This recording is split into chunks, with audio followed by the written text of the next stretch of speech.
राधे राधे भक्तजनों, आज आप सुनेंगे महाशिवरात्रि की व्रत कथा।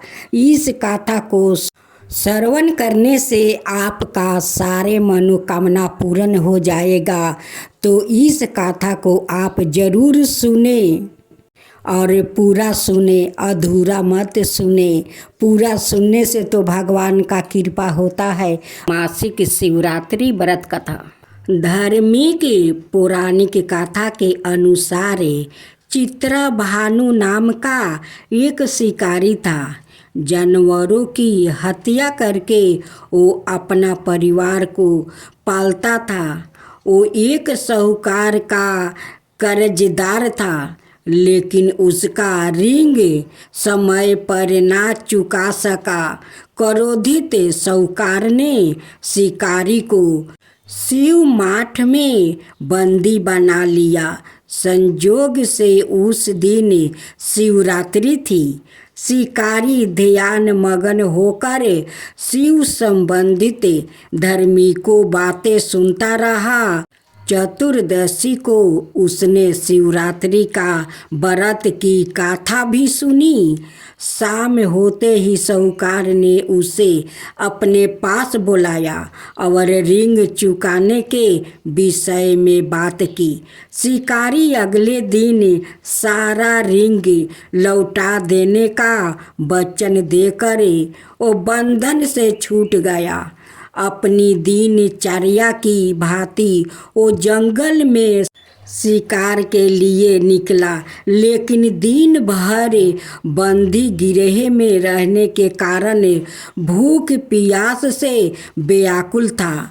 शिकार खोजता हुआ वो बहुत दूर निकल गया। जब अंधकार हो गया तो उसने विचार किया कि रात जंगल में ही बितानी पड़ेगी। वो वन में एक तालाब के किनारे एक बेल के पेड़ पर चढ़कर रात बिताने का इंतजार करने लगा। बेल वृक्ष के नीचे शिवलिंग था, जो बेल पत्रों से ढका हुआ था। शिकारी को उसका पता ना चला। परवा बनाते समय उसने जो टहनियाँ तोड़ी वो संजोग से शिवलिंग पर गिरती चली गई। इस प्रकार दिन भर भूखे प्यासे शिकारी का व्रत भी हो गया और शिवलिंग पर बेलपत्र भी चढ़ गया।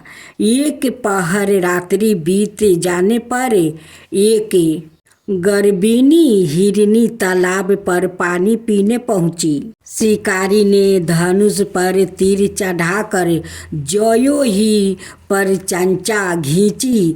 हिरनी बोली, मैं गर्भिणी हूँ, शीघ्र ही प्रसव करूँगी। तुम एक साथ दो जीवों की हत्या करोगे, जो ठीक नहीं है।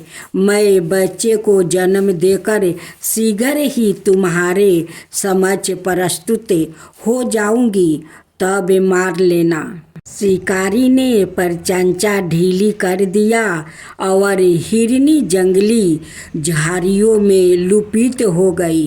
परचंचा चढ़ाने और ढीली करने के वक्त कुछ बेलपत्र अनायास ही टूटकर शिवलिंग पर गिर गया।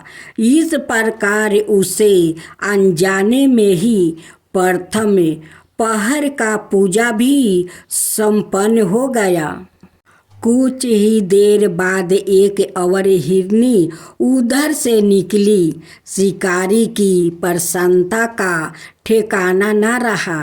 समीप आने पर उसने धनुष पर बाण चढ़ाया। तब उसे देखे हिरनी ने विनम्रता पूर्वक निवेदन किया, हे शिकारी, मैं थोड़ी देर पहले ऋतु से निमृत हुई हूँ। कामातुर विरहिणी हूँ। अपने प्रिया की खोज में भटक रही हूँ। मैं अपने पति से मिलकर शीघ्र ही तुम्हारे पास आ जाऊंगी। शिकारी ने उसे भी जाने दिया। 2 बार शिकार को खोकर उसका माथा ठनका। वो चिंता में पड़ गया। रात्रि का आखिरी पहर बीत रहा था। इस बार भी धनुष से लाग कर कुछ बेलपत्र शिवलिंग पर जा गिरा और दूसरे पहर की पूजा भी संपन्न हो गई। तभी एक अनाई हिरनी अपने बच्चों के साथ उधर से निकली। शिकारी के लिए यह स्वनिर्णय में अवसर था। उसने धनुष पर तीर चढ़ाने में देर नहीं लगाई। वो तीर छोड़ने ही वाला था कि हिरनी बोली, हे शिकारी, मैं इन बच्चों को इनके पिता के हवाले करके लौट आऊंगी। इस समय मुझे मत मारो। शिकारी हंसा और बोला, सामने आए शिकार को छोड़ दूं? मैं ऐसा मूर्ख नहीं।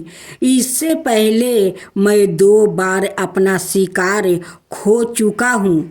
मेरे बच्चे भूख प्यास से व्याकुल हो रहा होगा। उत्तर में हिरनी ने फिर कहा, जैसे तुमने अपने बच्चों की ममता सता रही है, ठीक वैसा ही मुझे भी। हे शिकारी, मेरा विश्वास करो, मैं इन्हें इनके पिता के पास छोड़कर तुरंत लौटने की प्रतिज्ञा करती हूँ। हिरनी का दुख भरा स्वर सुनकर शिकारी को उस पर दया आ गई। उसने उस मिर्गी को भी जाने दिया। शिकार के अभाव में और भूख प्यास से व्याकुल शिकारी अनजाने में ही बेल वृक्ष पर बैठा बेल पत्र तोड़ तोड़ कर नीचे फेंकता जा रहा था। पाँव फटने को हुआ तो एक हष्ट पुष्ट मिर्ग उस रास्ते पर आया। शिकारी ने सोच लिया कि इसका शिकार वो अवश्य करेगा। शिकारी की तनी परियाचा देखकर मिर्ग मिनित स्वर में बोली, हे शिकारी, यदि तुमने मुझसे पूरब आने वाली 3 मिर्गियों और छोटे छोटे बच्चों को मार डाला है तो मुझे भी मारने में विलंब ना करो, ताकि मुझे उनके वियोग में एक क्षण भी दुख ना सहना पड़े। मैं उन हिरनियों का पति हूँ। यदि तुमने उन्हें जीवन दान दिया है तो मुझे भी कुछ क्षण का जीवन देने की कृपा करो। मैं उनसे मिलकर तुम्हारे समक्ष उपस्थित हो जाऊंगा। मिर्ग की बात सुनते ही शिकारी के सामने पूरी रात का घटना चक्कर घूम गया। उसने सारी कथा मिर्ग को सुना दिया। तब मिर्ग ने कहा, मेरी 3 पत्नियां जिस प्रकार प्रतिज्ञाबद्ध होकर गई है, मेरी मृत्यु से अपने धर्म का पालन नहीं कर पाऊंगी। अत जैसे तुमने उन्हें विश्वास पात्र मानकर छोड़ा है, वैसा ही मुझे भी जाने दो। मैं उन सबके साथ तुम्हारे सामने शीघ्र ही उपस्थित हो जाऊंगा। शिकारी ने उसे भी जाने दिया। इस प्रकार प्रात हो आई। उपवास, रात्रि जागरण और शिवलिंग पर बेलपत्र चढ़ाने से अनजाने में ही पर शिवरात्रि की पूजा पूर्ण हो गई। पर अनजाने में ही किए हुए पूजा का परिणाम उसे तत्काल मिला। शिकारी का हिंसक हृदय निर्मल हो गया। उसमें भगवान की शक्ति का वास हो गया। थोड़ी ही देर बाद वो मिर्ग सपरिवार शिकारी के समक्ष उपस्थित हो गया। ताकि वो उनका शिकार कर सके, किंतु जंगली पशुओं की ऐसी सतता, सात्विकता एवं सामूहिक प्रेम भाव देखकर शिकारी को बड़ी गलनिया हुई। उसने मृग परिवार को जीवन दान दे दिया। अनजाने में शिवरात्रि का व्रत का पालन करने पर शिकारी को मोक्ष और शिवलोक की प्राप्ति हुई। भोलेनाथ की जय हो, भोलेनाथ की जय हो, माता पार्वती की जय हो, माता पार्वती की जय हो। एक साहूकार था जो भगवान शिव का अनाय भक्त था। उसके पास धन आए किसी भी चीज की कमी नहीं थी, लेकिन उसकी कोई संतान नहीं थी और वो इसी कामना को लेकर रोज शिव जी के मंदिर जाकर दीपक जलाता था। उसके इस भक्ति भाव को देखकर एक दिन माता पार्वती ने शिव जी से कहा कि प्रभु, यह साहूकार आपका अनय भक्त है, इसको किसी बात का कष्ट है तो आपको उसे अवश्य दूर करना चाहिए। शिव जी बोले कि हे पार्वती, इस साहूकार के पास पुत्र नहीं है, यह इसी से दुखी रहता है। माता पार्वती कहती है कि हे ईश्वर, कृपा करके इसे पुत्र का वरदान दे दीजिए। तब भोलेनाथ ने कहा कि हे पार्वती, साहूकार के भाग्य में पुत्र का योग नहीं है।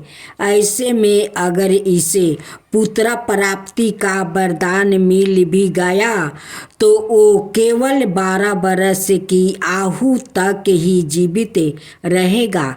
यह सुनने के बाद भी माता पार्वती ने कहा कि हे प्रभु, आपको इस साहूकार को पुत्र का वरदान देना ही होगा।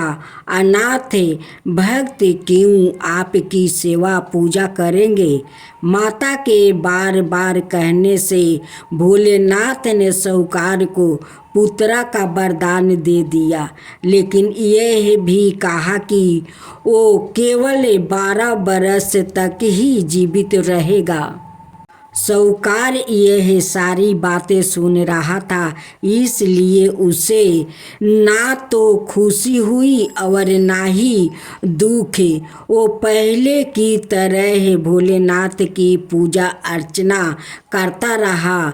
उधर सेठानी गर्भवती हुई और 9 महीने के बाद एक सुंदर सा बालक की प्राप्ति हुई। परिवार में खूब उत्साह मनाया गया, लेकिन साहूकार पहले ही की तरह रहा और उसने लड़का की 12 बरस की आयु का जिक्र किसी से भी नहीं किया। जब बालक 11 बरस की आयु हो गई तो एक दिन साहूकार की सेठानी ने बालक के विवाह के लिए कहा, तो साहूकार ने कहा कि वो अभी बालक को पढ़ने के लिए काशी जी भेजेंगे।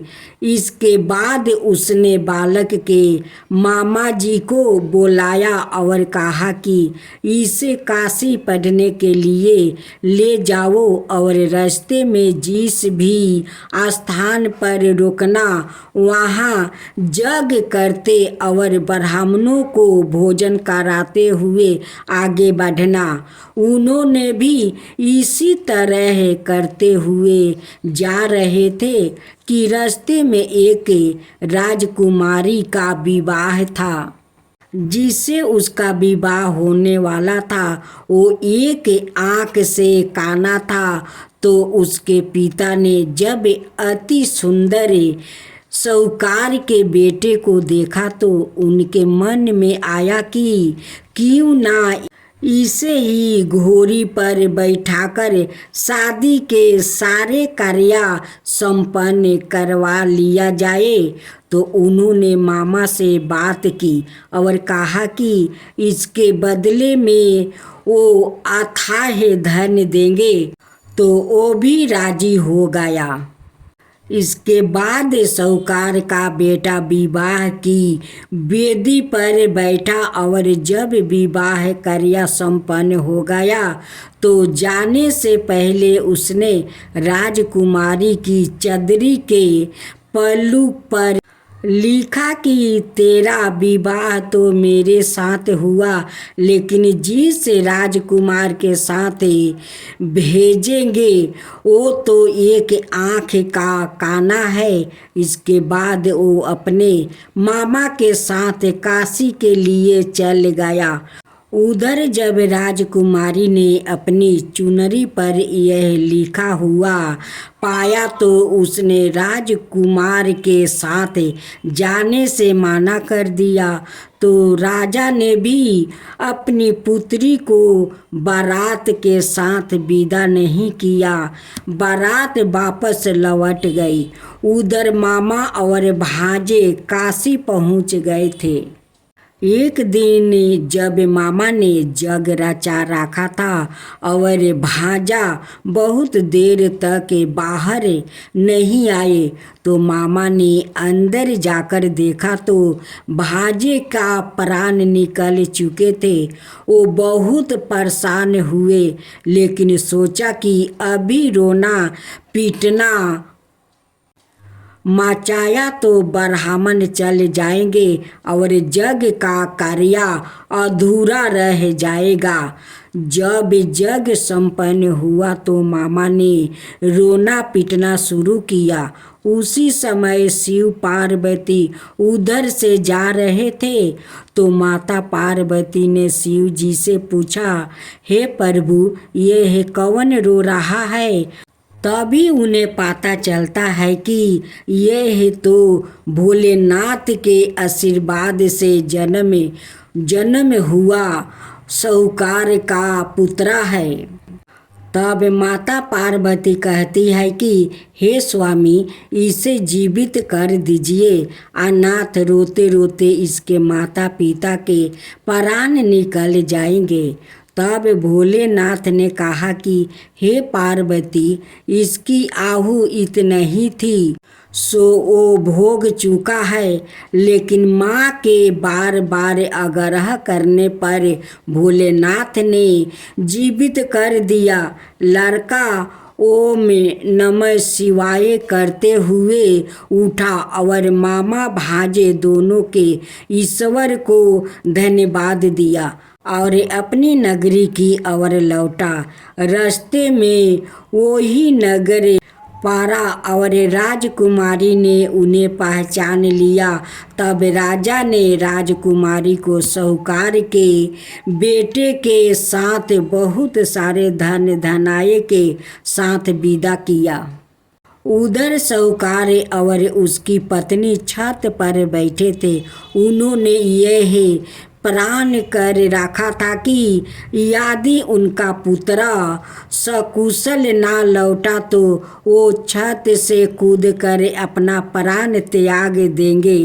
तभी लड़के के मामा ने आकर साहूकार के बेटे और बहू के आने का समाचार सुनाया, लेकिन वो नहीं माने तो मामा ने शपथ पूर्वक कहा। तब तो दोनों को विश्वास हो गया और दोनों ने अपने बेटे बहू का स्वागत किया। उसी रात साहूकार को सपने में शिव जी ने दर्शन दिया और कहा कि तुम्हारे पूजन से मैं प्रसन्न हुआ। इसी प्रकार जो भी व्याकृत इस कथा को पढ़ेगा या सुनेगा उसके समस्त दुखों दूर हो जाएगा और मन बचित सभी कामनाओं की पूर्ति होगी। जय शिवा ओमकारा, प्रभु हरे शिवा ओमकारा। ब्रह्मा विष्णु सदा शिव अर्धंगिनी धारा। ओम जय शिव ओमकारा। एकानन चतुरानन पंचानन राजे। शिव पंचानन राजे। हंसासन गरुड़ासन विषवाहन साजे। ओम जय शिव ओमकारा। दो भुज चार चतुर भुज दस भुज अति सोहे। तीनों रूप निरखता त्रिभुवन जन मोहे। ओम जय शिव ओमकारा। अक्षर माला बने माला मुंडी माला तारी। चंदन मृग मद सोहे बोले सुभिकारी। ओम जय शिव ओमकारा। श्वेतांबर पीतांबर बागंबर अंगे। सनकादिक बरे मादिकी भूतादिक संगे। ओम जय शिव ओमकारा। करके मध्यम कमंडल चक्र त्रिशूल धरता। जग करता जग भरता जग पालन करता। ओम जय शिव ओमकारा। ब्रह्मा विष्णु सदा शिव जानते अविवेका। प्राण बचर के मध्यम याहे तीनों एका। ओम जय शिव ओमकारा। तिरगुण शिव जी के आरती जो कोई नर गावे। शिवा जो कोई नर गावे।